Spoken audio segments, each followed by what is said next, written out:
Hello everyone, સ્વાગત છે આપ સૌનો અમારી યુટ્યુબ ચેનલ પર। વાત કરીએ આજની ટોપ રિક્રુટમેન્ટ વિશે। નડિયાદ નગરપાલિકા દ્વારા 11 માસના કરાર આધારિત ભરતી કરવા માટે તારીખ 13 ડિસેમ્બર 2024ના રોજ વોક-ઇન ઇન્ટરવ્યૂ રાખવામાં આવી છે, જેમાં સિટી મેનેજર આઈટી માટેની એક વેકેન્સી છે। લાયકાતની વાત કરીએ તો BE BTech IT, ME MTech IT, BCA, MCA, BSc IT, MSc IT અને BE BTech કમ્પ્યુટર સાયન્સ અને એન્જિનિયરિંગની ડિગ્રી ધરાવતા હોવા જોઈએ। સાથે સાથે 1 વર્ષનો ડિગ્રી મેળવ્યા બાદનો અનુભવ ધરાવતા હોવા જોઈએ।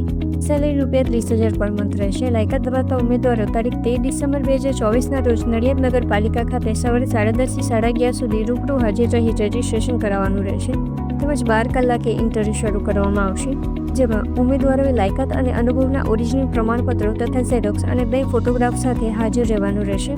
ભરતી અંગેની શરતો કચેરીના નોટિસ બોર્ડ પરથી જોઈ શકાશે।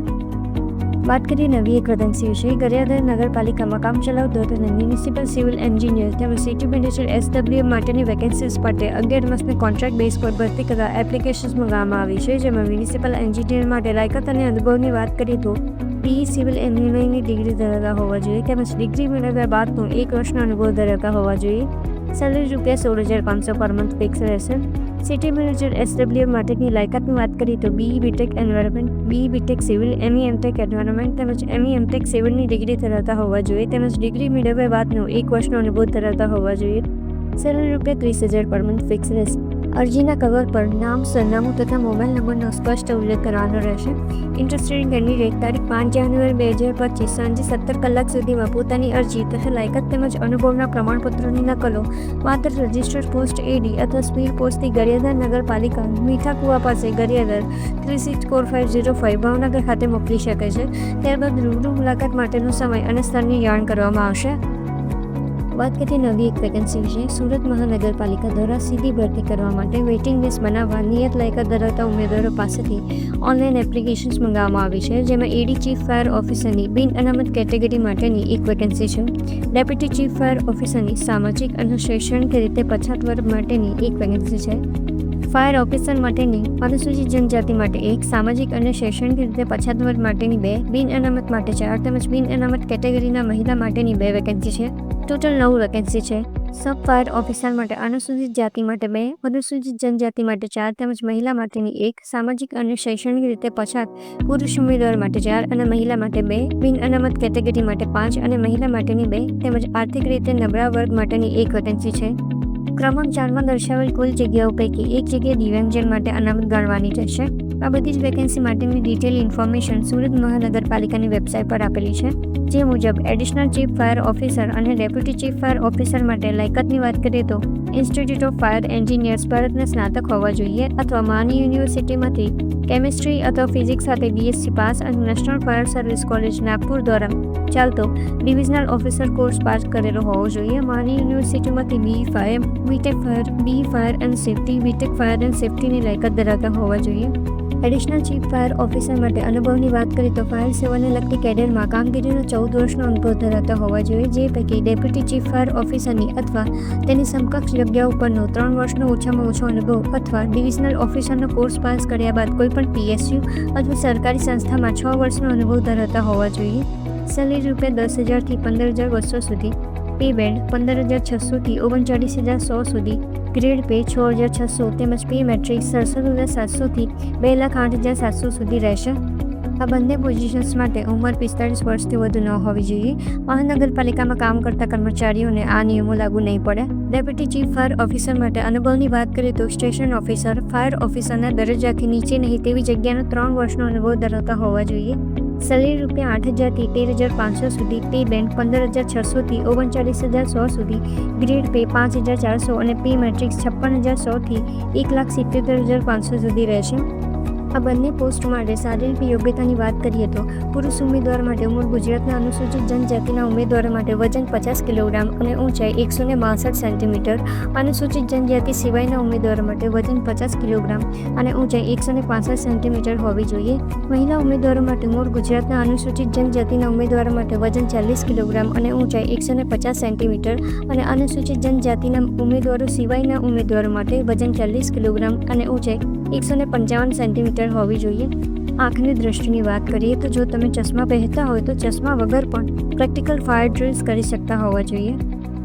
ફાયર ઓફિસર અને સબ ફાયર ઓફિસર માટે લાયકાતની વાત કરીએ તો માની યુનિવર્સિટીમાંથી BE fire, BTech fire, BE fire and safety, BTech fire and સેફ્ટીની ડિગ્રી ધરાવતા હોવા જોઈએ અથવા કોઈપણ વિદ્યા શાખાના સ્નાતક તેમજ national fire service college Nagpur દ્વારા ચાલતો સબ ફાયર ઓફિસર કોર્સ સફળતાપૂર્વક પાસ કરેલો હોવો જોઈએ અથવા Rashtriya Raksha university national fire academy Vadodara તથા NCVT દ્વારા ચાલતો સબ ઓફિસર ફાયરનો કોર્સ પાસ કરેલો હોવો જોઈએ. બંને પોઝિશન્સ માટે વયમર્યાદાની વાત કરીએ તો 35 વર્ષથી વધુ ન હોવી જોઈએ. અનામત કેટેગરીના ઉમેદવારોને સરકારશ્રીનો નીતિ નિયમ મુજબ છૂટછાટ આપવામાં આવશે. સુરત મહાનગરપાલિકામાં ફરજ બજાવતા કર્મચારીઓને ઉપલી વયમર્યાદામાં નિયમો લાગુ નહીં પડે. ફાયર ઓફિસર માટે અનુભવની વાત કરીએ તો ફાયર કેડરને લગતી કામગીરીનો ઓછામાં ઓછો 5 વર્ષનો અનુભવ ધરાવતા હોવા જોઈએ અને સબ ફાયર ઓફિસર માટે ફાયર કેડરને લગતી કામગીરીનો ઓછામાં ઓછો 1 વર્ષનો અનુભવ ધરાવતા હોવા જોઈએ. ફાયર ઓફિસર માટે પગાર પ્રથમ 3 વર્ષ માટે ફિક્સ તાલીમ ભથ્થું 18,500 સુધી રહેશે તેમજ સબ ફાયર ઓફિસર માટે પ્રથમ 3 વર્ષ ફિક્સ તાલીમ ભથ્થું 17,500 સુધી રહેશે.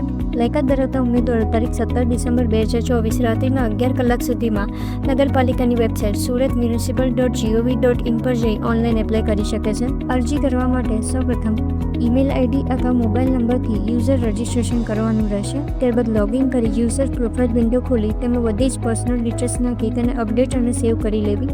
ત્યારબાદ હોમ બટન પર ક્લિક કરી જે કેડરમાં એપ્લાય કરવા માંગતા હો તે કેડર સામે એપ્લાય નાવ પર ક્લિક કરવું. એપ્લાય નાવ પર ક્લિક કરતાં પહેલાં જે કેડરમાં એપ્લાય કરી રહ્યા છો તેની સામે અટેચ કરેલી PDF પહેલાં વાંચી લેવી અને ત્યારબાદ જ એપ્લાય કરવું. એપ્લાય નાવ પર ક્લિક કરતાં જ એપ્લિકેશન ફોર્મ ખુલશે જેમાં માંગેલી જરૂરી માહિતી ભરવાની રહેશે જેમ કે personal details, education details, experience details, document details તેમજ ફોટોગ્રાફ અને સિગ્નેચર અપલોડ કરી કન્ફર્મ કરી એપ્લિકેશન ફીસ પે કરવાની રહેશે. ઓનલાઈન એપ્લાય કરેલ કેન્ડિડેટને આગળની કાર્યવાહી લેખિત પરીક્ષા, મૌખિક પરીક્ષા કે પ્રેક્ટિકલ પરીક્ષા અંગે મોબાઈલ નંબર તેમજ ઈમેલ દ્વારા જાણ કરવામાં આવશે. વધુ વિગત માટે સુરત મહાનગરપાલિકાની વેબસાઇટ suratmunicipal.gov.in પર જઈ શકો છો.